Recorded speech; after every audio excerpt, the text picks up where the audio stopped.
अस्सलामुअलैकुम दोस्तों, मैं रेहान अंसारी हाजिर हूँ आप सभी के सामने फिर एक नई वीडियो के साथ। वीडियो शुरू होने से पहले आपसे एक छोटी सी दरख्वास्त है कि अगर इस चैनल पर नए हैं तो चैनल को सब्सक्राइब कर सकते हैं।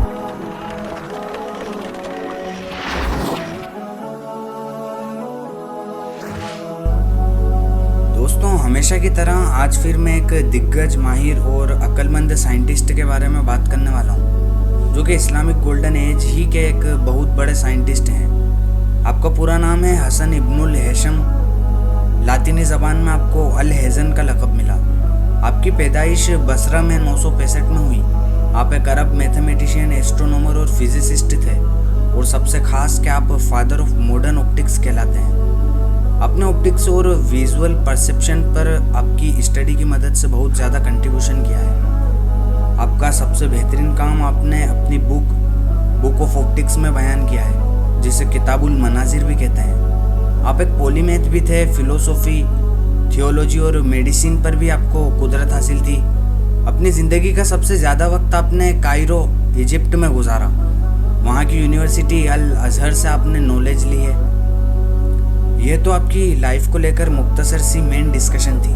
अगर हम आपके इन्वेंशन की बात करें तो आपकी बुक ऑफ ऑप्टिक्स को डिटेल्स में पढ़ना चाहिए।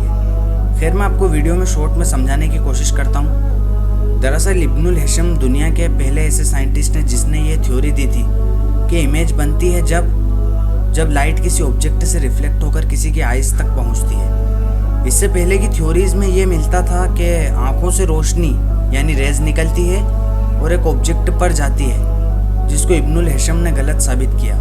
बल्कि उस वक्त से पहले के ग्रेट ऑथर, फिलोसोफर और साइंटिस्ट जैसे एरिस्टोटल और टोलेमी को गलत साबित कर दिया, और वो थ्योरी गलत थी भी। इब्नुल हैशम ने इस बात को साबित करने के बाद भी इसके ऊपर कई दलीलें भी दी। जैसे कि उन्होंने बताया कि अगर आँख से ही रोशनी निकलकर हम किसी चीज़ को देखने के काबिल होते तो फिर हम अंधेरे में भी देख सकते थे। दूसरी दलील को इशारा देते हुए कहा कि आँखों से ही रोशनी निकलकर हमें देखने लायक बनाती है, तो फिर हम किसी तेज़ आने वाली या कोई गहरी रोशनी को डायरेक्ट क्यों नहीं देख पाते, जैसे कि सन।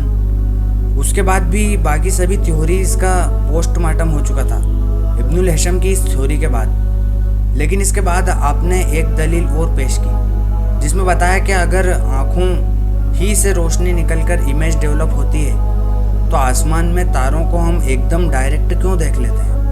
नहीं समझे? मैं बताता हूँ। आपका कहना था कि अगर आँखों से ही रोशनी निकलेगी तो उसे ट्रेवल करने में भी तो बहुत टाइम लगेगा, सितारों तक पहुँचेगी, फिर हम देख पाएंगे। लेकिन ऐसा नहीं होता, क्योंकि ये थ्योरी ही गलत है।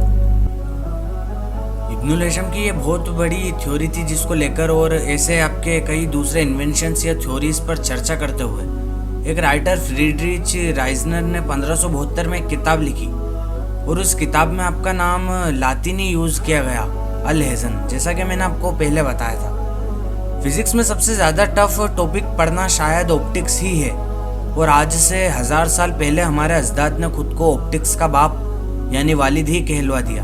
अमेजिंग। आपने पिनहोल कैमरा का इजाद किया, जो सबसे पहला कैमरा कहलाता था, जिससे कोई भी बाहर की इमेज एक होल के ज़रिए अंदर आने पर उल्टी दिखाई पड़ती थी। और उन्होंने कॉन्वेक्स लेंस के ज़रिए उसको मैग्नीफायर के तौर पर भी इस्तेमाल किया और लोगों को इस्तेमाल करना सिखाया। आपने ये भी समझाया था कि light is a electrical signal, जो कि आँखों से टकराकर ऑप्टिकल नर्व्स के ज़रिए ब्रेन तक जाती है, और फिर ब्रेन में इमेज डेवलप होती है और हम उसको समझ पाते हैं। इब्नुल हैशम ने किताबुल मनाजिर यानी बुक ऑफ ऑप्टिक्स को 7 पार्ट्स में डिवाइड किया था, जिसके शुरुआती 3 चैप्टर में उन्होंने विज़न यानी नज़र के ऊपर दुनिया को इल्म दिया, जबकि अगले 3 चैप्टर्स में उन्होंने रिफ्लेक्शन का जिक्र किया, और आखिरी यानी 7th चैप्टर में आपने रिफ्रैक्शन का जिक्र किया। हर बार मैं सोचता हूँ ज़्यादा से ज़्यादा कंटेंट आप तक पहुँचा दूँ, लेकिन ये एक मुश्किल काम है। इसको डिटेल में पढ़ने के लिए और इब्नुल हैशम को और जानना है तो हमें उन पर लिखी गई बहुत सी बुक्स सोशल मीडिया पर मिल जाएगी। एक और बात है इब्नुल हैशम को लेकर कि आप एक बेहतरीन मोमिन भी थे, इबादत गुजार और परहेजगार शख्स थे। आपने एक किताब लिखी जिसका नाम है intermediation between Allah and his servants. हमें इस किताब को पढ़कर भी बहुत फैज़ हासिल होगा।